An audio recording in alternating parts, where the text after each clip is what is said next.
Mr. Speaker, I know you feel very strongly about this. The scenes yesterday of MPs queuing to vote and members being unable to vote were frankly shameful. This should not be a political issue. Members on all sides know that this is completely unnecessary and unacceptable. If any other employer behaved like this, it would be a clear and obvious case of indirect discrimination under the Equalities Act. A clear and obvious case. So can I urge the Prime Minister to stop this and to continue to allow online voting and the hybrid parliament to resume? Imagine being so spectacularly unpopular that people keep launching petitions demanding you hold a general election, not in a year's time, not after you've had a chance to prove yourself, but right now, this very minute, before you do any more damage. Now imagine that happening not once, not twice, but 3 times in less than a year. Welcome to the world of Sir Keir Starmer, a man who's discovered that winning a massive parliamentary majority doesn't actually mean people like you. It just means the other lot were even more disliked. And now, 65,000 Britons have signed yet another petition telling him to pack his bags and call an immediate general election. Spoiler alert, he's not going to, but the fact people keep asking is absolutely delicious political theatre.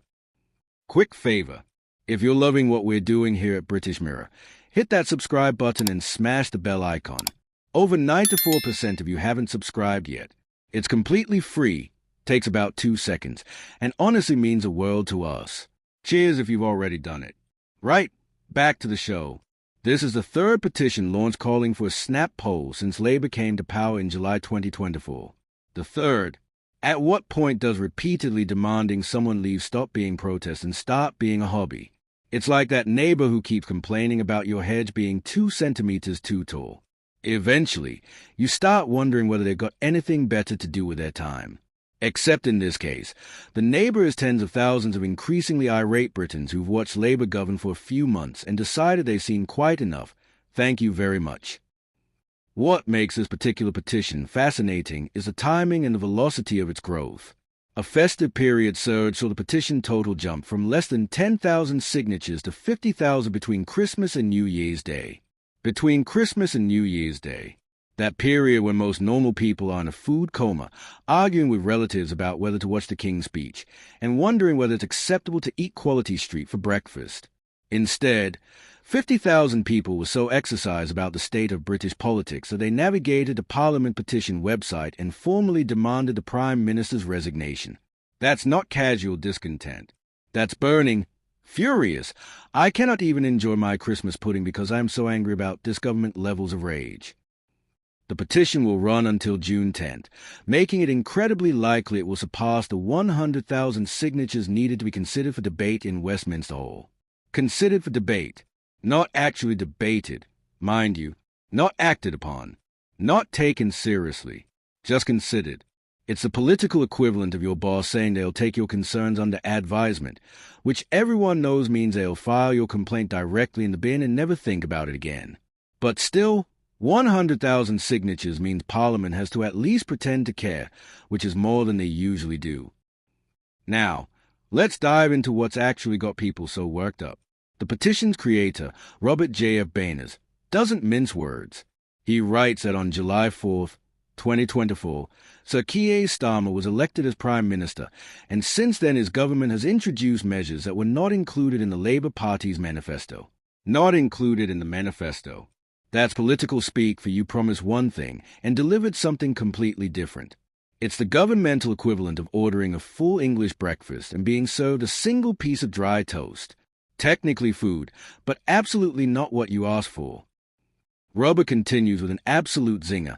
We believe we were misled, and the obfuscation has only got worse since Starmer took power. Obfuscation. That beautiful word meaning deliberately making things unclear, confusing, or difficult to understand. Is essentially accusing the Prime Minister of being intentionally vague, deliberately misleading, and systematically confusing the British public about what is actually doing. And then comes a call to arms. It is time for action, not time for patience, not time to give them a chance. Time for action. Immediate, decisive, uncompromising action. The petition doesn't stop at vague accusations of misleading the public. It gets brutally specific. It claims the government has failed to defend our borders from the small boats. Now, immigration and border security have been political dynamite in Britain for years. But when you're facing a petition explicitly stating you fail to defend the borders, that's not a policy disagreement. That's a fundamental accusation of governmental incompetence, of not doing one of the most basic jobs any government has, controlling who enters a country. Whether you agree with that assessment or not, the fact it's mobilizing thousands of people to sign petitions tells you everything about how toxic this issue has become. Then comes a knockout punch. We have no confidence in the way this government has acted. No confidence. In parliamentary terms, that's nuclear. A vote of no confidence can bring down governments, trigger elections, end political careers. This petition is essentially a citizen's vote of no confidence, and it's gathering signatures faster than a snowball rolling downhill. The petition continues, noting that pensioners and farmers have been directly affected by policies that were not included in Labour's manifesto. We've covered this before on the channel, but it bears repeating because it's so politically explosive. Labour cut winter fuel payments for millions of pensioners and tried to slap inheritance tax on farmers. Neither policy was in the manifesto. Both caused absolute outrage. Both were eventually U-turned on after fierce backlash. But the damage was done. The petition's conclusion is stark and uncompromising. Our country cannot go on like this. Dissolve Parliament and call a general election now. Cannot go on like this. That's not suggesting things could be better. That's declaring the current situation unsustainable, intolerable, actively harmful. It's political SOS, a distress signal from citizens who feel their government has lost its way and lost its mandate. Whether they are right is debatable. Whether they feel that way is undeniable. Despite this growing chorus of discontent, with a growing number of Britons signing petitions demanding his immediate removal, Sir Keir Starmer last year rejected claims he had broken his manifesto commitments. Rejected, not acknowledged, not defended, but rejected, dismissed, waved away. The Prime Minister directly addressed the first petition demanding an immediate general election back in November 2024, and his response was perfectly calibrated political deflection. He said, "Look, I remind myself that very many people didn't vote Labour at the last election. I'm not surprised that many of them want a rerun. That isn't how our system works. So whoever's in power, whoever's in has got a very tough job on their hands, and Keir Starmer is not the right man." That last sentence is a killer. Even if the job is incredibly difficult, even if anyone would struggle, Starmer specifically is not the right man for it. Someone else might succeed or at least have a chance. Starmer doesn't. Preston's formal prediction is emphatic. My prediction is Keir Starmer goes, absolutely. I thought he would be gone by the end of 2025. And I have to confess, I did put a small £10 bet on that, which hasn't worked. I've now officially lost 10 quid. The fact that he actually bet money on Starmer being gone by end of 2025 shows this isn't just punditry.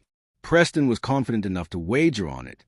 He was wrong on timing, but maintains his right on the ultimate outcome. I think most people feel that he will be gone. Most people don't think it's certain. I think it's almost certain he has to go. The football manager analogy Preston uses is perfect and devastating. Labour cannot improve. It's like a football manager when the club is at the bottom of the league. 3/4 of the season have gone, and your only chance now is to change leadership. You swap managers. This captures the logic of leadership change when recovery under current management seems impossible. You're not necessarily sacking the manager because they are bad. You're sacking them because the situation is beyond salvaging under their leadership, and only change offers hope. When Dawn Neeson asks who would replace Starmer, Preston immediately names Andy Burnham as the popular choice at the moment. Burnham is currently Mayor of Greater Manchester and doesn't have a parliamentary seat, but Preston dismisses that as a minor obstacle. He doesn't have a seat, but that's easily doable. I think Clive Lewis came forward and offered his seat, which he really shouldn't have done, that undermined Keir Starmer in early December. I think there would be plenty of people that would step forward and do that knowing they'd be compensated down the line by the Labour leader. This is where the prediction gets really interesting because it outlines a specific mechanism. Burnham becomes Labour leader. Some Labour MP, probably in a safe seat, agrees to stand down and trigger by-election. Burnham stands in that by-election, wins easily because of the safe Labour seat, enters Parliament, and becomes Prime Minister. The MP who stood aside gets compensated with a peerage or some other position. It's been done before in British politics and could easily be done again if Labour decides Burnham is their salvation. Preston's analysis of Reform UK and Nigel Farage's is also insightful. He notes Reform is polling around 28% on average, and even if they drop to 25%, they should be very comfortable because that's still historically high for a party of their type. But he identifies a psychological danger. The problem is, it's at momentum, isn't it? If it were to carry on, and when you fall, like with football, when you have a bad run, people start fighting, infighting, causing trouble behind the scenes, and that's a very difficult job for a manager to handle. Preston raises a question about Farage's leadership, and the question is, if they dip down to 22% and there's infighting, is Nigel Farage the right man to manage that? This parallels his Starmer critique. It's not enough to be good when things are going well. Leadership is about handling adversity, managing declining momentum, preventing infighting. Can Farage do that? Preston seems uncertain. The broader context for all of this is Labour's catastrophic polling. They are being hammered across almost every metric. Approval ratings are terrible. Economic confidence is low. Trust in government is cratering. The contrast between pre-election promises and post-election reality is stark. Voters feel deceived, disappointed, and angry.